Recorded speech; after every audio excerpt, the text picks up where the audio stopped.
was going on. Power wasn't going down.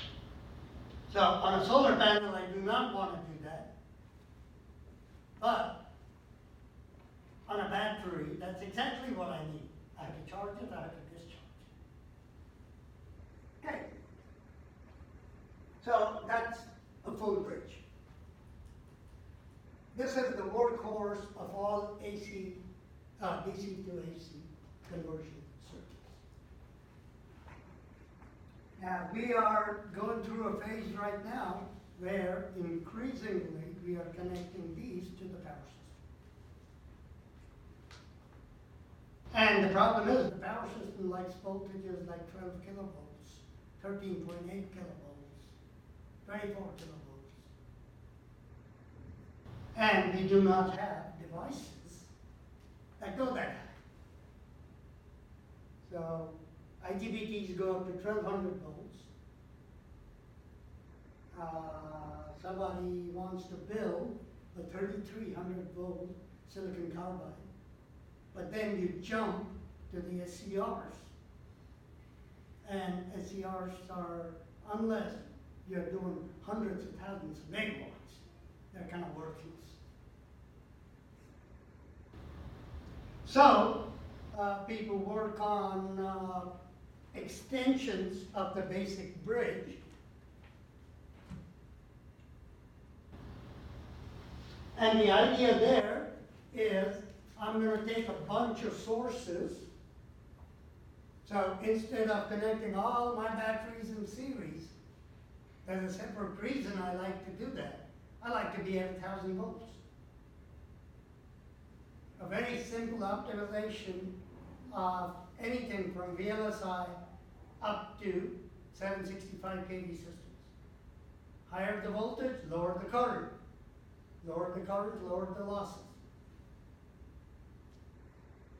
Okay. Regardless, VLSI wants to go down, power wants to go up. Okay. Split your battery up into 5 sections. Each section has a bridge. So this is a bridge.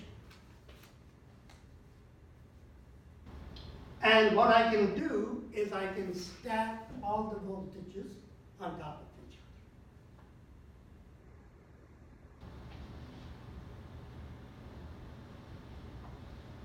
other. So we are, for example, trying to do this inside a lithium-ion battery pack, where each of those sources is one cell. And what we want to do is process each cell in the optimum way, monitor those cells.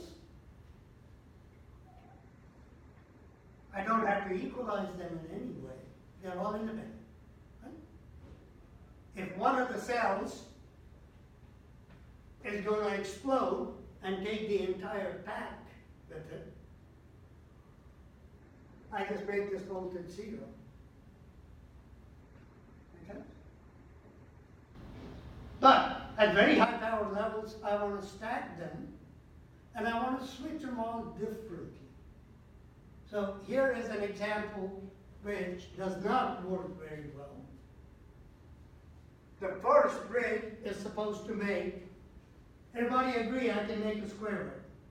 So I could just as easily say, wait a bit before you turn that switch on, and make this kind of AC. Right? The pulses are narrow. So I could go from what I showed you as a full bridge to a full bridge with less conduction and a full bridge with even less conduction. When I add up the waveforms, look what I get. Some approximation to a sine wave.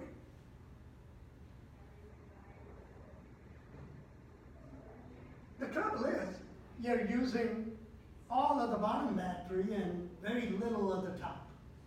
So now I have to go back and change my schemes to make sure I utilize each battery in the same way and so on.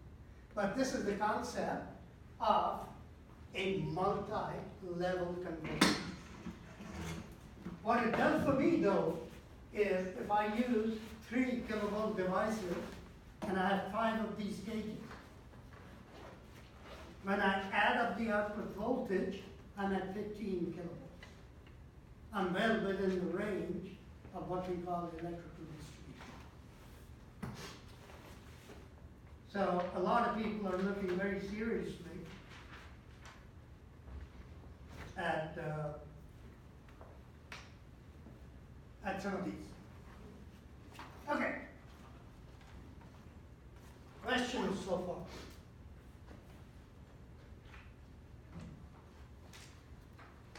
Okay, come back to our rectifier with an inductive load. Again, square wave switching.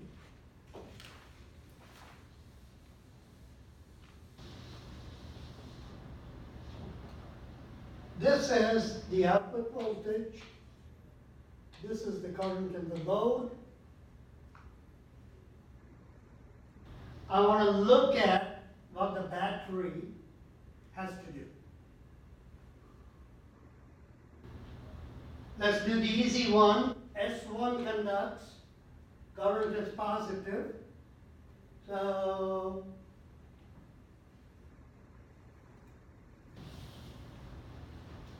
anytime these switches conduct, when S1 conducts, I have positive current here. The current in the battery is going to be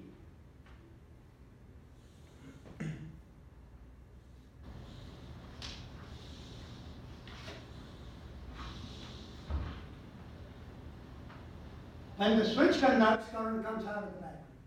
When the diode conducts, current goes back into the battery. So, the battery is very unhappy. Batteries, the capacitors can do this. Even capacitors have trouble doing this. And here's the problem. I want big capacitors and big batteries. Big capacitors are electronic. Tiny capacitors, the ones you use in electronic slab or thick or ceramic. And I don't even know what you guys use. VLSI, you do anything, it's a capacitor, right? So, electrolytic capacitors, anything with ionic conduction. Those aren't really capacitors, we call them capacitors, but they're batteries. Anything with ionic conduction doesn't like to do that.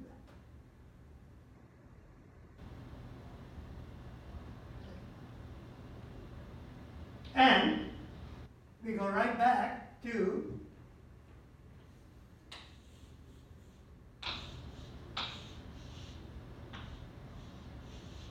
why we use 3-phase systems. With 3-phase systems, the next phase would do this. The third phase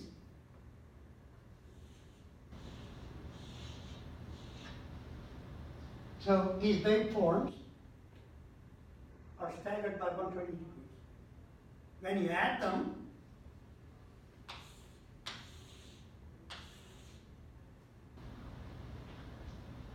it turns out you get a dead constant current from the battery. All kind of bad power things are happening in the middle. Okay.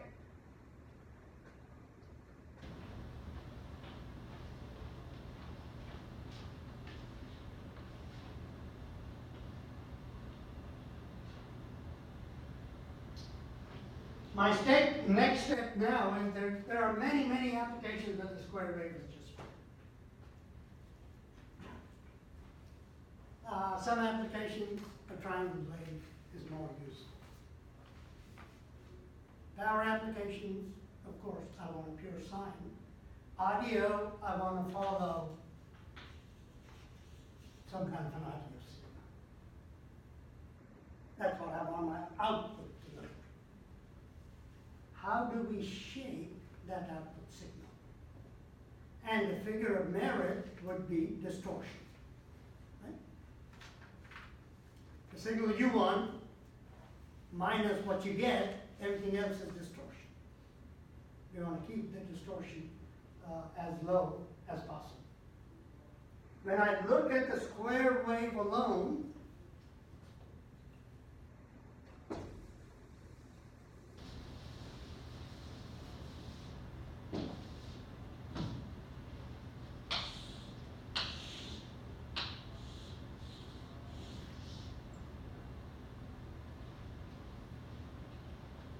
this square wave, I've done it a million times now, has some fundamental. And the spectrum of the square wave is going to be discrete. That we like to call it a Fourier series. But essentially, you have your AN, you have your VN.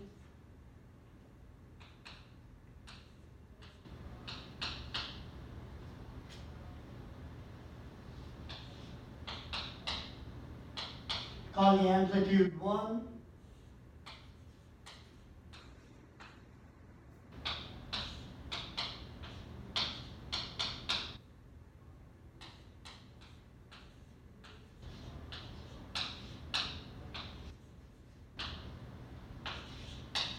And your B's are the same thing with sine replaced with cosine.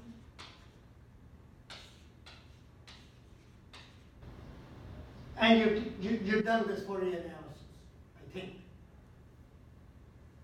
For a square wave,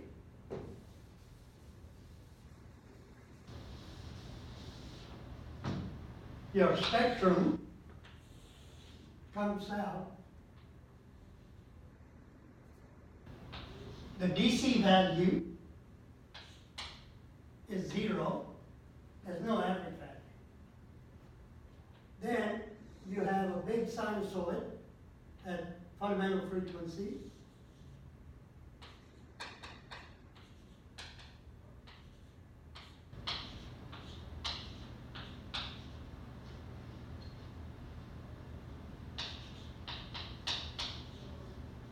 So that's the spectrum that you will see. What I want is this. What I don't want is this. So, how do I get rid of the unwanted frequencies? In an audio application, I may want this and eliminate the rest. So, this is the idea of waveform control. How do I make the output as sinusoidal as possible?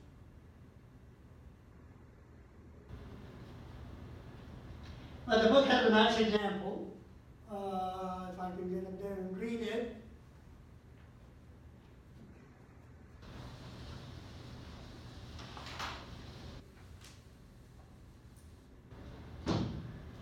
The DC voltage is 100 volts, and it's a bridge. R is the load.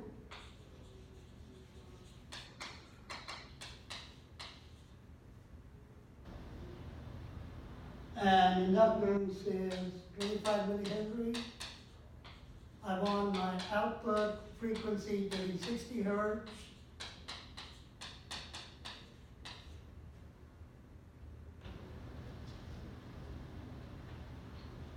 Then it turns out that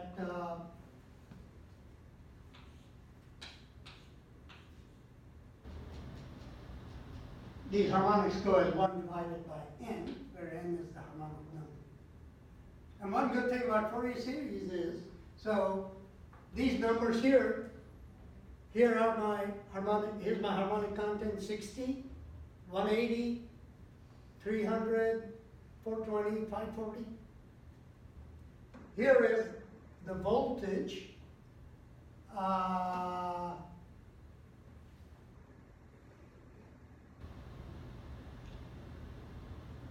for each of those harmonic frequencies, 127, 42, 25, and so on. Superposition says that for each of the harmonics, my output circuit looks like this.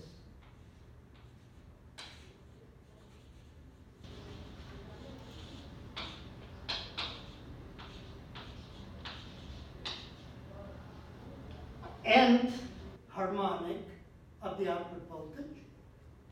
The impedance of the output circuit looks like R plus J N omega L. And right off the bat, I can say the current is going to be cleaner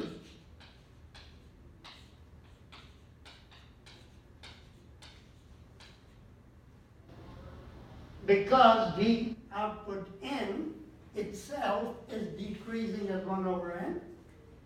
And on top of that, the impedance is going up. So the current, harmonics are going to decrease as N squared. And so right there, you get all the filtering you want, and this may be good enough for a medium-sized motor. The motor runs on current, it doesn't care.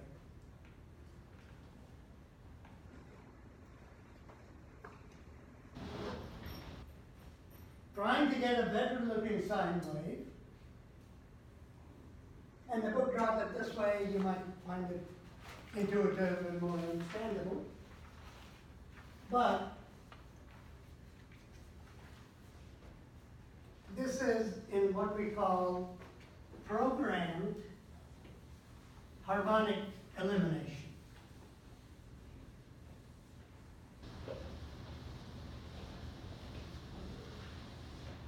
So,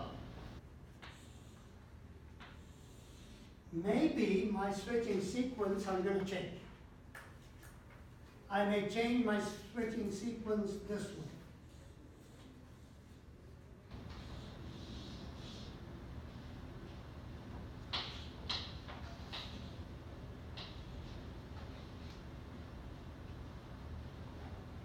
Right off the bat, the voltage is going to be lower. I don't need it for you now. So I'm wasting circuit. But maybe this angle is alpha, this angle is pi minus alpha. Or maybe I'll chunk it into 3 pieces. S1 is on, S1 is on, S1 is on. So the waveform now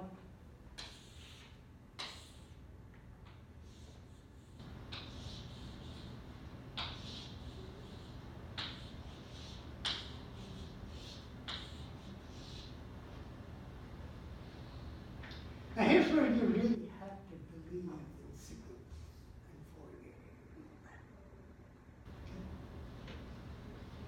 Fourier. Let's pose this kind of a problem. I'll give you control over these numbers. And you have your Fourier series. I know it's always going to be odd sine components. And I have some formula now that says, which one's sine, A or B?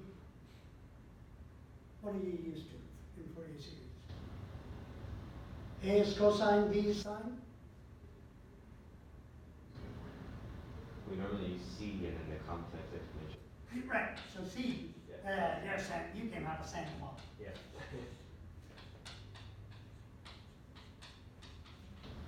But in the classical Fourier series, C is square root A squared plus B squared, and depending upon which book you use, A is cosine, B is sine, or the other way around. But I want to write a formula for Bn for something like this.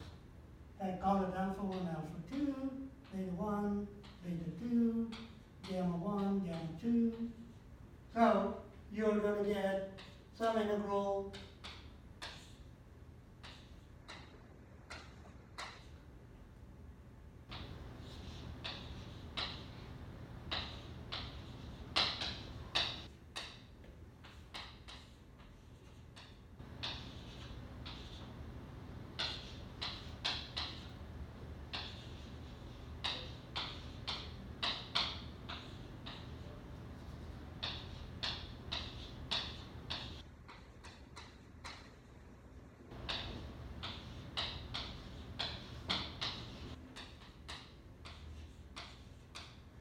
And you can sit down and do that in the group, right?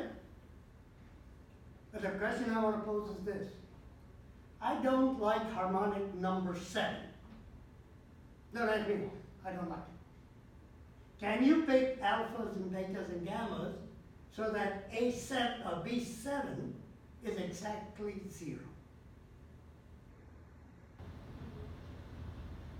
The answer should be yes. In fact, if you give me that many variables, I should be able to get rid of 6 of them. Now, keep the waveform pretty and symmetrical. I should be able to eliminate 3 of them. And so,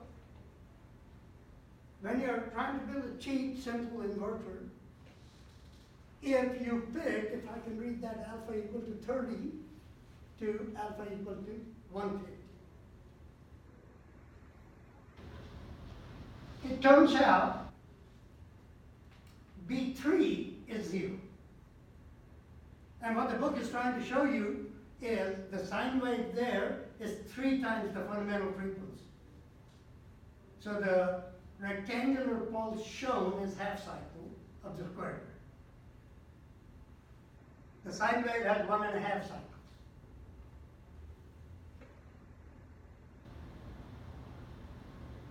So what the book is saying is when you multiply the 2 and take the integral, you're going to get 0, the shaded areas.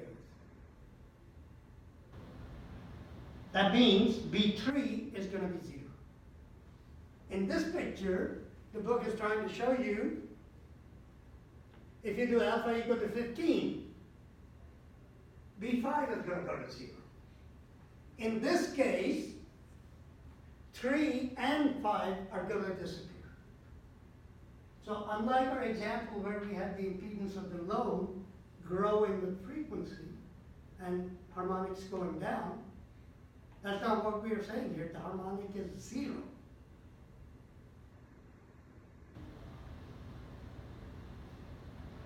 So this used to be called programmed harmonic elimination. Whether you believe it or not, those rectangular pulses have a frequency content that's extremely sinusoidal.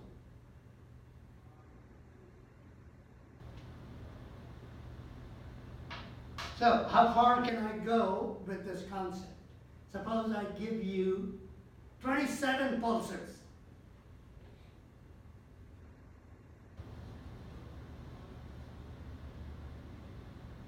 Can you make the frequency content very, very sinusoidal? That takes us to something we call sinusoidal pulse width modulation. The concept is more general than that, in the sense that within this bandwidth, I can reproduce the signal with very little distortion. So the idea is this.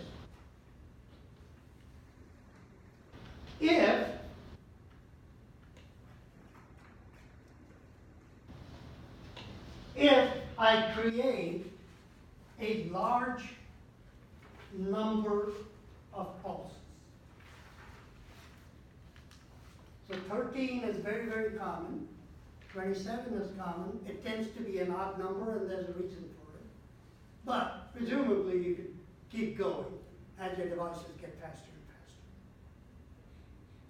and faster. The start and the end point of each pulse corresponds to the value of the sine wave at that point in time. And you can implement that very easily by what is called a sine triangle comparison. Exactly the same way we generated PWM for your DC to DC supply. We took a triangle wave, we compared it with the DC. Anytime the triangle is below the DC, you turn the switch on. Anytime it's higher than the DC, you turn the switch on. Okay? So that is the logic given here.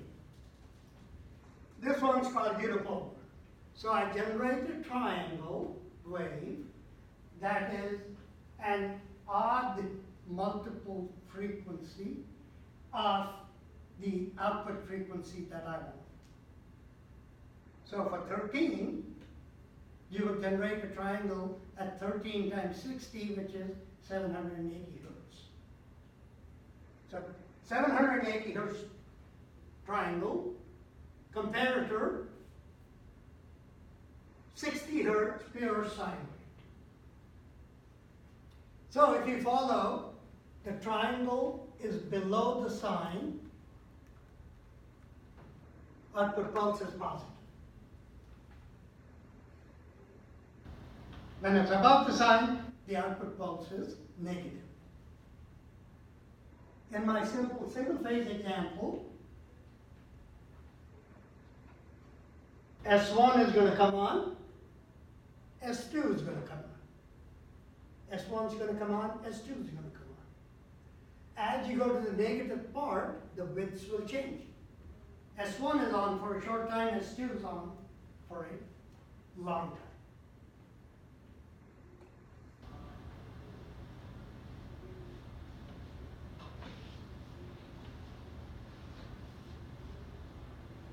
There's a companion scheme. This is called bipolar. The companion scheme is called unipolar. First, I'm going to take if there is such a thing, a positive sine wave. That's what I'm going to call it. And I'm going to do what I just did. But only S1 comes up. For S2, I'm going to use this sine wave. The output voltage then will not be bipolar. S1, S1, S1, S1, S1, voltage only comes out positive. S2, voltage only comes out negative. So we call that unipolar.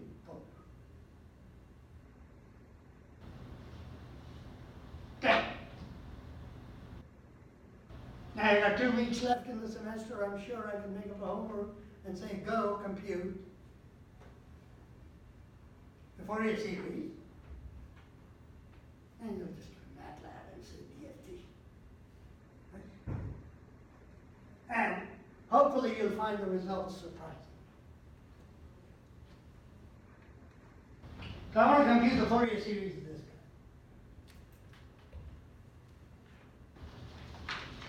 guy. Again, everything is periodic, so I get a line spectrum. Look at that spectrum very carefully.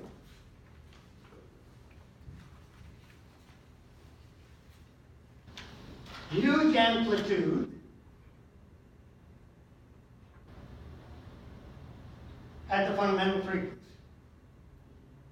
which is your next harmonic. It seems to be centered around, and we'll define this in a second, MF. So MF is an integer. It's called the frequency. I think I have a slide.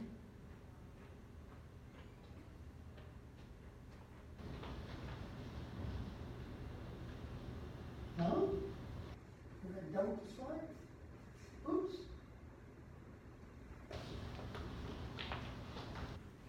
I actually dragged down the slide. Well, I copied it from the book anyway.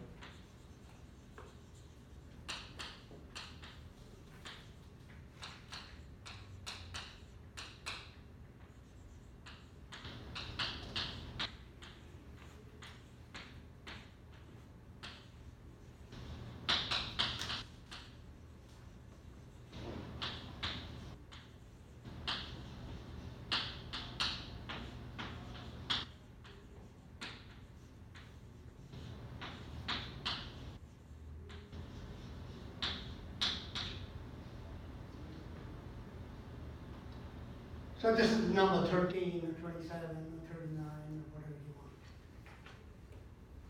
So you have the fundamental, the next set of harmonics are at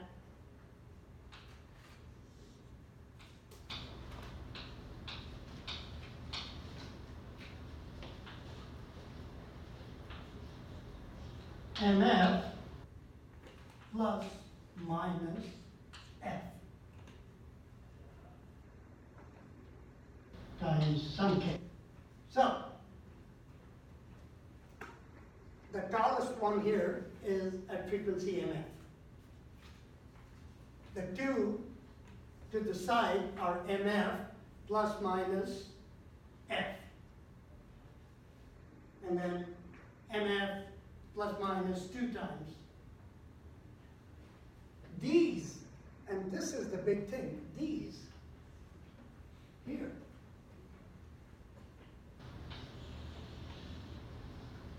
are exactly 0.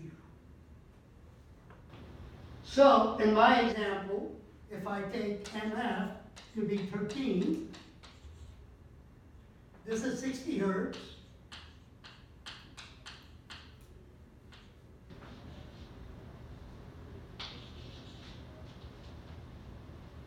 This is 780. If you use 23 for MF, those guys are way out there at kilo.